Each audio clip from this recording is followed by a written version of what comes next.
Sahabat yang dikasihi oleh Tuhan Yesus Kristus, mari sekarang ini kita berdoa. Kami mempersiapkan diri mendengar kebenaran firman-Mu. Nyatakanlah kebenaran sabdamu kepada kami. Kami mohon dalam nama Bapa, Putra, dan Roh Kudus. Amin. Sabda Tuhan terambil dari kitab Wahyu pasal yang kedua ayat yang ke-10. Jangan takut terhadap apa yang harus engkau derita. Sesungguhnya iblis akan melemparkan beberapa orang di antara kamu ke dalam penjara, supaya kamu dicobai dan kamu akan beroleh kesusahan selama 10 hari. Hendaklah engkau setia sampai mati, dan aku akan mengaruniakan kepadamu mahkota kehidupan. Sahabat yang dikasihi oleh Tuhan Yesus Kristus, konteks bacaan kita adalah surat dari Rasul kepada jemaat di Smyrna. Di beberapa jemaat itu mengalami teguran karena perilaku dan tindakan mereka yang tidak sesuai dengan kehendak Tuhan. Tetapi untuk jemaat di Smyrna, teks ini melalui Wahyu pasal yang kedua ini menunjukkan tentang surat yang berisi penguatan. Kenapa?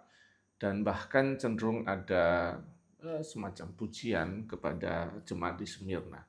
Ya, kenapa? Karena mereka konteksnya adalah jemaat yang kecil, mereka dalam kondisi ekonomi yang sangat terbatas, mau dibilang miskin begitu.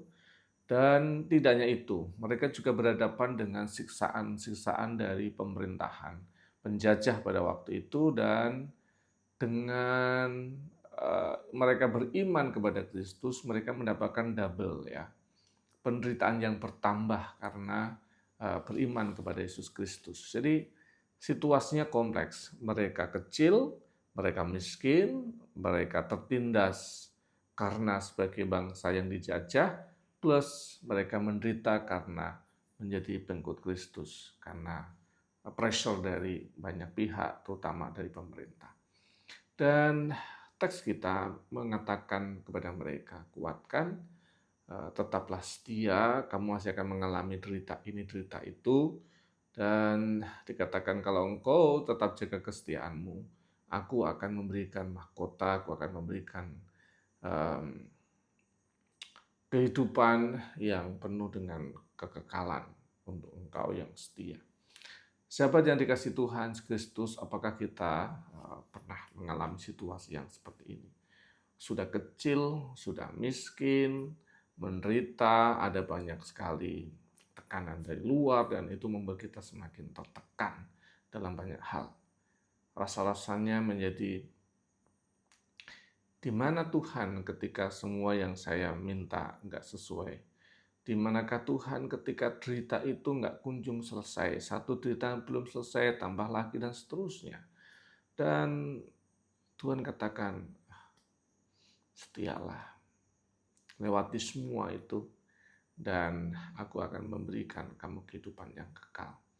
Jadi penderitaan yang disebabkan karena tekanan dari luar, penderitaan yang bukan karena perilaku dosa kita yang menyebabkan kita menderita itu ya, tapi penderitaan karena kita menjadi korban atas tekanan dari luar, Tuhan bilang setialah. Jadi penderitaan sebagai ajang untuk menunjukkan kemurnian hati, menjadi tempat di mana semakin kelihatan kesetiaan kita.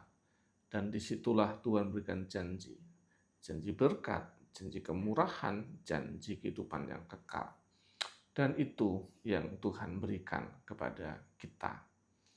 Semoga kita boleh menghayati penderitaan tidak membuat kita meninggalkan Kristus. Penderitaan membuat kita tahu semakin dimurnikan, semakin dicernihkan dalam banyak hal. Kiranya Tuhan berkati. Amin. Mari kita berdoa. Bapa kami yang di surga, dikuduskanlah namamu, datanglah kerajaanmu, jadilah kehendak-Mu di bumi seperti di surga. Berikanlah kami pada hari ini makanan kami yang secukupnya. Dan ampunilah kami akan kesalahan kami, seperti kami juga mengampuni orang bersalah pada kami. dan janganlah membawa kami ke dalam pencobaan, tapi lepaskanlah kami daripada yang jahat. Karena Engkau yang punya kerajaan dan kuasa dan kemuliaan sampai selama-lamanya. Amin. Tuhan terus menopang dan menolong setiap sahabat melewati setiap keadaan termasuk penderitaan. Dalam nama Bapa, Putra, dan Roh Kudus. Amin.